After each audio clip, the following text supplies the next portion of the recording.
Kayla, hi, Jim Delapine here. I want to give you some video feedback on your character here. I know you've been working really hard. I appreciate and respect that. You see that you put the loaf of bread in there. So you definitely take suggestions, and that's a fantastic personality trait to have, a character trait to have, because it's important for success. So let's talk about this. So basically, you have all the elements here. You have the spatula, the I forget what they call this. I'm not a kitchen guy. So, but and then you went through the effort of creating all this negative space in here, which I know is tedious. So if I fill this background with black, I see that you did a fantastic job here.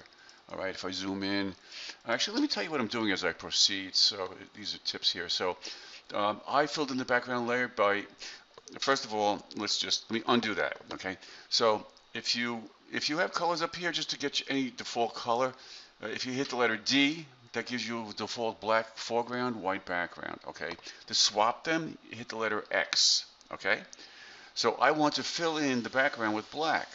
Okay, so with the background active and black is my foreground color, I'm going to hit Alt Delete. Okay, nothing selected, that's what happens. Okay, so that's how I saw that. So let me undo that, Control Z, and talk about how we can improve this further. So these basically look like elements that are just placed behind the bread. So we want to make it look like it's sticking into the bread. So what I would suggest is note that if my move tool is active and auto select is checked, as soon as I click on any element, it goes right to that layer. So that could be a good time saver for you. So I'm going to select the spatula, and I'm going to change the stacking order by dragging this up above the bread layer. And I appreciate the fact that you have everything named too. So I'll also take this mixer thingy, bring that above here, and I'm going to actually take the bread and bring this down below everything, so this way everything's automatically in front of it. All right, so this already looks like it's helping it look like it's sticking into the bread. So for this beater thing, right? That's a beater. So I'm going to select that layer, hit Control T to put a bounding box around it for free transform. Then I'm going to drag my cursor to the middle of that. What's going on with my... Okay, the center point here, and I'm going to drag this over here to the beginning of this beater, and that means I can just rotate this around that center point. Okay, and I'll drag this, and then I'll hit Enter to apply that. What's going on with my system here? Something's going on. Okay, and then I can reposition this to wherever I want. All right, so let's say I put this here. So just a little bit of more information. So if I want this to make it look like it's sticking into the bread, what I would do is select the layer mask, go to my paintbrush, make sure my paintbrush is at 100% hardness, and black is my foreground layer, and I'm going to paint on this layer mask to mask out part of that beater at the beginning. All right, so now it's starting to look like it's stuck in the bread. But when something sticks into something like this, it creates a shadow. So we need to create a shadow. So to do that, you're going to create a layer that's on top of the bread but underneath the beater. So I can select the bread and then create a new layer. All right, so this is the shadow for the beater. Okay, so I'll just rename that beater shadow. Okay, so this way I know. And then what I'm going to do is create, how am I going to do this here? Every situation is different, so there's no black and white. So the first thing we want to do is this. I'm going to change my foreground color to a medium gray. So I click on that, go to medium gray, all right, and then hit OK. Now what I'm going to do is paint with medium gray on this shadow layer, all right, and that's going to create a shadow. So this is where you have to be a little bit of an artist here. So, all right, so paintbrush active, I'm going to go to my paintbrush options here. I'm going to make this 0% hardness, actually going to make it 25% hardness. All right, and I'll click again to collapse it. And then if you use your left or right bracket key, it will increase or decrease your brush size. All right, so I'm going to go with something like this, okay? The fact that this is very thin makes it a little trickier, but what I'm going to do is click and just drag down like that.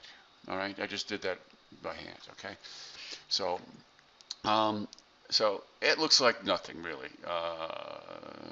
Actually, let me just undo that. I'm going to go for 0% hardness, and I'm going to also increase the brush size a little bit. So right bracket key, okay?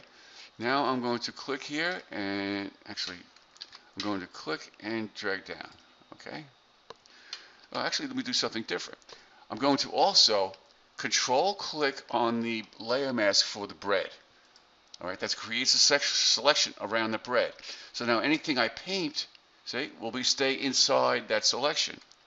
All right, so that means with the bread shadow or the beater shadow layer active, I can now paint by clicking and dragging, see, and it stays contained. Because don't forget, a background will go behind the bread. All right, so now I have that. All right, so what does that mean? I can now make a layer mask for the beater shadow layer. All right, creating a layer mask, okay? Now I'm going to go to my brush options here and make it 100% hardness, all right?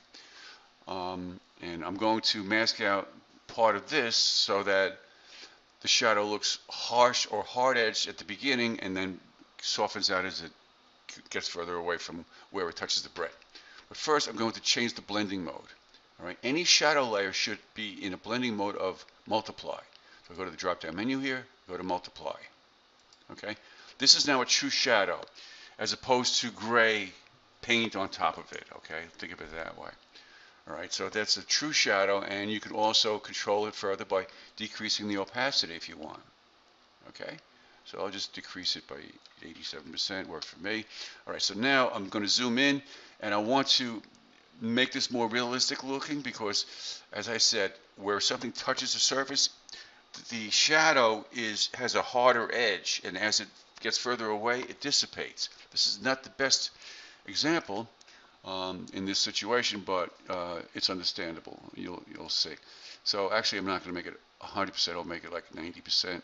Okay, and now with black as my foreground color, layer mask active on the shadow layer. I'm going to click here, and then come straight down here and shift click. Right, so you get this hard edge. I'll also go here and shift click. All right, and actually I'm not too crazy about how that looks because it's thin, so yeah, I'm not crazy about how that looks at all. Yeah, again, as I said, this is not a good example. So let's soften that up a bit. And click and shift click. Okay, so I'm clicking here and shift clicking down here to get a straight line. That looks a little better. All right, we can maybe lower the opacity of the layer. Yeah, okay, something like that. It kind of spreads out a little bit and widens out as it gets further away, but you get the idea. So that kind of thing could help, and you also want to have like where this touches the surface, this will really help here. All right, so with this active, all right, where it touches the surface, I'll put a hard edge in there. So let me hit D. So black is my foreground color. Go to my paintbrush and give it 100% hardness and decrease my brush size by hitting the left bracket key. All right, and now so I'm going to create a new layer above this. I like to have things on their own layers because it allows me to change my mind. So a layer, with the beater layer active, I created a new layer by clicking on this icon. So a new layer comes in on top.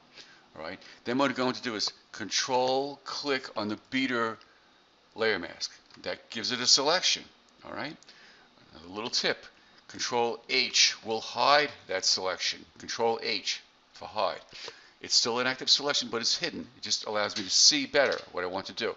So what I can do now is just click and drag along here. Just hit that edge with a kind of a holding line. All right. It makes it look a little like it's going into a surface. Okay. Something like that. So Oh, I did it. Oh, see what I did? I mistakenly did it on that layer. So I wanted to do it on layer 1. So let me undo that. Control Z, undoes one time. Control Alt Z, Z, Z, Z, goes back, back, back, back, back. Okay? So now I got to go in here again to this layer with, and it's still let me Control H, hide it. Okay? All right, so now go back here, paintbrush, and then click and just hit that edge here. All right, I did a sloppy job there, but now you can see it's on its own layer, so you can change your mind. And you also have more control. It may be a little harsh, so maybe just soften it a little bit by decreasing the opacity. And I think that helped. Okay, so there you go. So I think from a distance that looks pretty good. I'm a little concerned because I looked at these before, like for example the pepper. It lacks contrast. So next week you'll have to do this. So here's a heads up. I want you to create an adjustment layer, all right, for anything. All right, so I'm going to choose levels. So I'm selecting the peppers layer, choosing levels. All right, then I'm immediately going to make this a clipping mask. So Alt or option clicking in between these layers. So as soon as you hold your cursor on this line between the layers, I'm going to click. All right, so now it attaches to this underlying layer. So any change I make will occur only to this pepper. So, okay, so now what I'm going to do is adjust this histogram. This is called a histogram. This means most of the pixels in here are of this value here. Okay, the center value. So I'm going to click on the shadows and bring this a little closer. What? Oh, wait. Oh. See, now I make this mistake all the time. I have a selection that's still active, but it's hidden. I can't see it. So I'm just going to hit Control D. Okay. So now I can go in here, and now any change I make, what's going on here?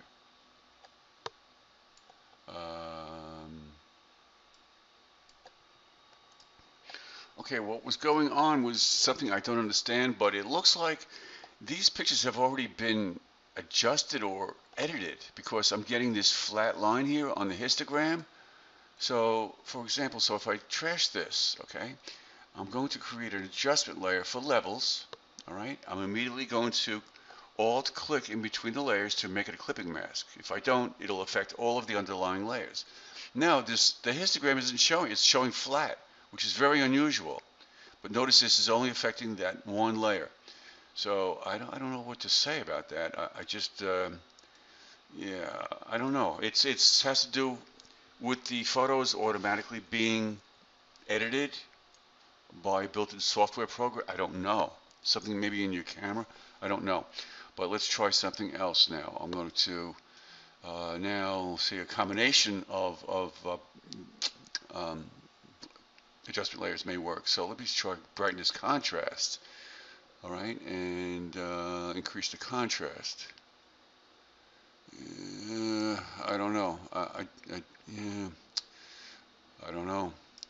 All right, so there's that. I mean, I could go in here, and there's other little tricks, but let me see here. Let me see how your bread looks. This photo of the bread looks fantastic, but let's just see if maybe you can. This will tell us if it's your camera.